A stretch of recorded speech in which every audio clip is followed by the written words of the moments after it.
I'm Sebastian St. James. There is a problem. Australians are charged exorbitant rates to invest in the NASDAQ. This is NDQ, a NASDAQ 100 ETF. Its management fees are 0.48%. But if you compare that with the IVV, the S&P 500, their management fees is 0.04%. Meaning the NASDAQ's fees are 12 times higher. Imagine a steaming cup of coffee you make for yourself at home. You go to your local cafe and they charge you 12 times more for the same coffee. No, wait, that's exactly what happens when you go to a cafe. NDQ can get away with price gouging because that's the only way you can buy an Australian domiciled NASDAQ ETF. Or is it? That may have just changed. This is the N100, which promises to be a cheaper drop-in replacement for NDQ. I have been inundated with questions about the N100. Should we abandon NDQ and switch to N100? Well, one of my channel members thinks so. This is my latest channel member, Rod James, who always rides his horse to work. As a modern man, Rod demands innovation and low fees. So Rod invests with the N100. This is my latest channel member, Kim Ogden, who is doing traditional Tai Chi. As a traditionalist, Kim does not trust the N100. Plus, she found out the N100 isn't vegan. Outrageous. So Kim invests with the NDQ. But Tim Holder disagrees. Broad-based index funds, he says. None of these super concentrated doohickeys for him. So Tim invests in IVV. Oh, I just got a thanks via Pay ID. It's from Mr. Steve OC, who says, Merry Christmas to you and looking forward to seeing you again in 2024. Thank you very much, Steve. I had a lovely Christmas and I've got some good news for you. The calories that you eat on Christmas Day don't count because Santa absorbs them all. Ho, ho, ho! Merry Christmas!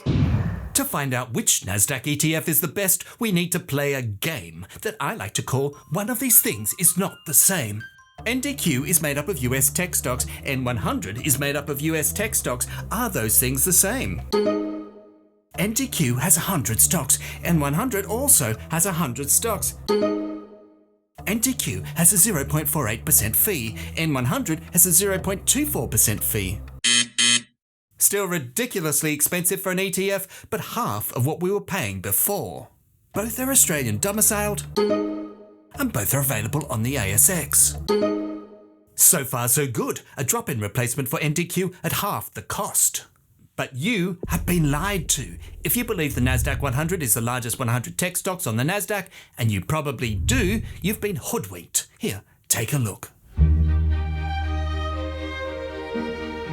These are the NASDAQ 100 stocks. We have Apple, which is a tech stock, Microsoft, also a tech stock, and Nvidia, a tech stock. Oh, I just got a thanks from Phil. Thanks. Can't wait for all the comparisons and juicy info. You're welcome. And thank you, Phil. And that pushes his questions further up the queue. The NASDAQ also has Costco, which is, consumer staples. There is nothing high-tech about Costco. And that includes their rotisserie chickens.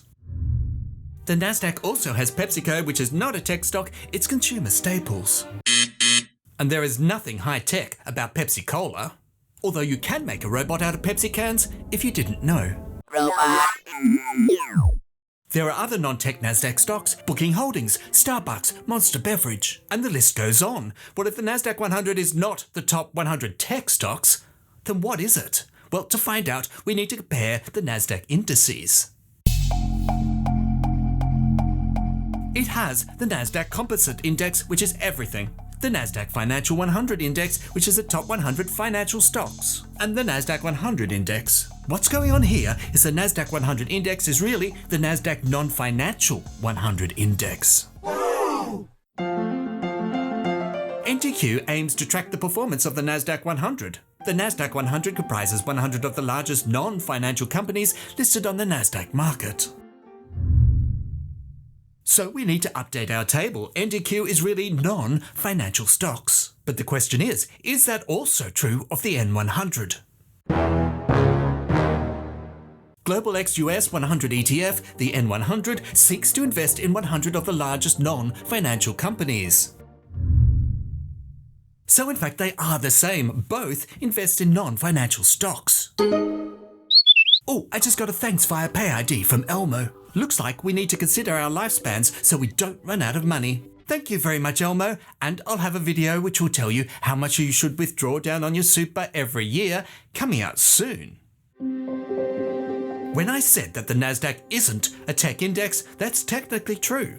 But the NASDAQ does attract a disproportionately large amount of tech stocks. As of right now, the NASDAQ is made up of 55% tech stocks. This does mean that the NASDAQ 100 is tech heavy, but we can never say it's tech exclusive. If the N100 is a cheaper version of the NDQ, does it mean that the same things are true of the N100? No. N100 is hiding a dark secret that could ruin everything. NDQ aims to track the performance of the NASDAQ 100 index, meaning its stocks are selected from the NASDAQ, whereas N100 tracks the global US 100 index. Oh.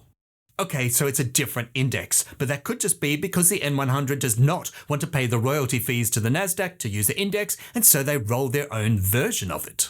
That is a reasonable assumption, but you'd be wrong. The Global X N100 also tracks the NASDAQ. Oh, no it doesn't. It tracks the US market. Oh. This is the official website for the N100. I've searched for the word NASDAQ and it's not anywhere on that entire page. Mind blown. So the N100 definitely does not track the NASDAQ and therefore is not the same as the NDQ. It can't be. NDQ selects its stocks from the NASDAQ. N100 selects its stocks from the entire US market. We're in a pickle. The top 100 non-financial stocks of the entire US market could mean just about anything, and it may not even be tech-heavy. Oh, I just got a thanks from Elmo via Pay ID. Good advice. Thank you. Thank you very much, Elmo. That was a lovely surprise, and lots more good videos coming out soon. Yes! As of right now, the total US market is worth $47 trillion. The NASDAQ only 25. Meaning that the N100 has twice as many stocks to choose from. As of right now, the S&P 500 is made up of 26% tech stocks, the NASDAQ 55% tech stocks. Whoa! Meaning that the N100 may only have half the number of tech stocks that NDQ has. Oh. This is not what N100 was supposed to be, and I feel let down. But to find out what the N100 actually has in it, we need to dig deeper. The time has come to compare the N100 to the NDQ head to head. In first place on the NDQ is Apple, which yes, is a tech stock. And N100, no, it doesn't have Apple, it has Microsoft. But that's also a tech stock. In NDQ, the second stock is Microsoft, aha, and that matches with the N100, but they're in different places. And in second place for the N100, oh, is Apple, so those two match. In third place, they both have Amazon, and is that a tech stock? Technically, Amazon is a consumer discretionary stock. It is not a tech stock, but when people think of tech stocks, they think of FANG, and FANG is Facebook, Amazon, it's right there in the name, Netflix, and Google. So although Amazon is not a tech stock, to the average man in the street, it is. And so we'll mark that in our table. Oh, I just got a thanks, and this one requires a fanfare. And it's from Clarice Hilton, who says, thanks for your amazing informative videos. I have now decided to put 100% of my money in stocks. Can you please explain the process of how we report these parcels to the ATO to work out capital gains tax? Thank you very much, Clarice. That is an excellent question, and I'll do a video for you and let you know. In position number 4, they're both Nvidia, which yes, is a tech stock. Number 5, oh, they don't match. On one side we have Meta, the other Alphabet. At position number 6 we have Broadcom and, oh, okay, so the Metas match. 7 both have Tesla. 8 has Alphabet, which matches Alphabet higher up the list. There's Broadcom, which matches the other Broadcom up the list. And at 9 we have Costco, which is not a tech stock.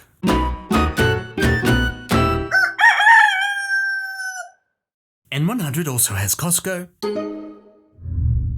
Positions 10 to 15, they're identical.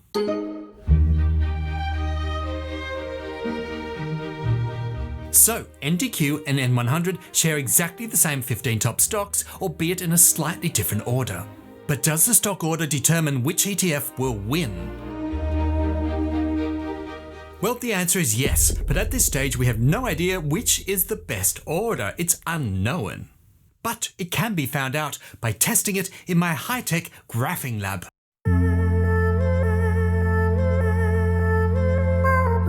This is Global X's N100, and we have, only 4.6 months.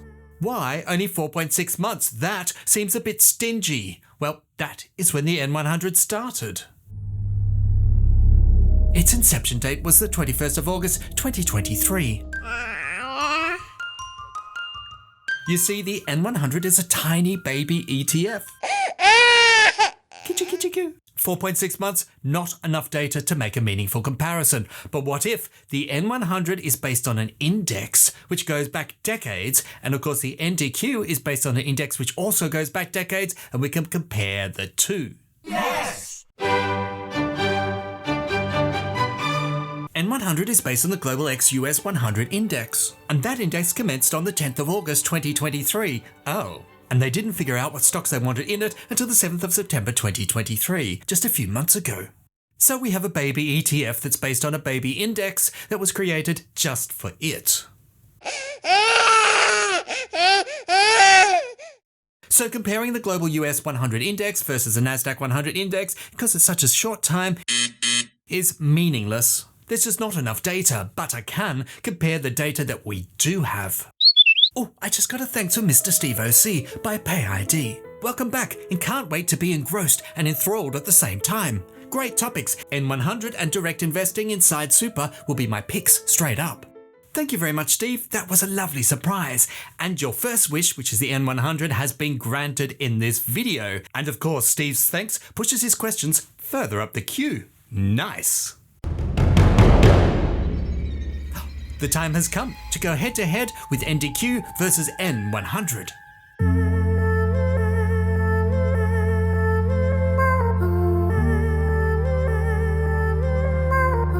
In blue we have the N100, in red the NDQ. And well, they're sitting right on top of each other. It almost looks like one graph. Sometimes one outperforms the other. And at the very end, well, it's basically a draw. No, a draw is not useful to me, but because I'm using my own graphing software, I have access to the data underneath, and I can figure out from that exactly who the winner is. N100 returned a CAGR of 19.1%, and NDQ also returned a CAGR of 19.1%. They're exactly the same. They are identical, right down to one decimal place. This is remarkable. But wait, I can do more. Because I'm using my own graphing software, which is very powerful, I can compare every single point along the graph and see how close they are and come up with a final answer, which is a correlation, a mathematical figure, and that will tell us exactly how similar these two graphs are. And the correlation is 99.7%. I just got a thanks from Phil. Thank you very much, Phil. That was very unexpected. I still have a lot more people to thank, and that I will do in my next video. Rod and Kim chose different ETFs, but so far it's a draw. But what about Tim and IVV? Is that a better option?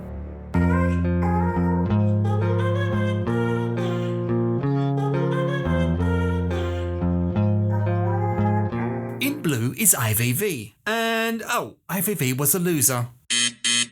Its CAGR was 9.1% instead of 19.1%. Ouch. The data is in. Is N100 the hottest new thing?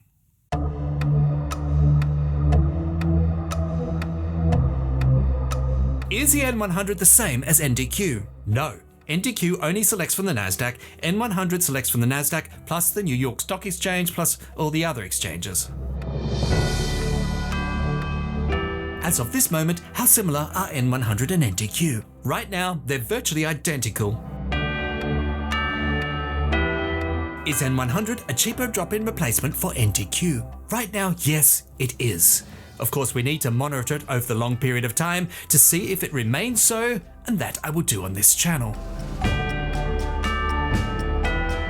Should I buy N100 and should I sell my NDQ shares and buy N100 instead? I don't give financial advice, so that's a you decision.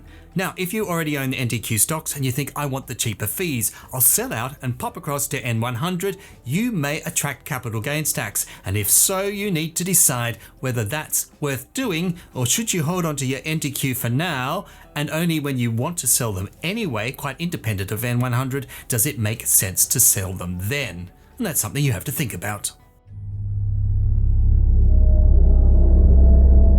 In some super funds, you may have the option of investing in NDQ or N100 directly. But you will outlive your super. To find out why, click here, or if you've seen that, click here.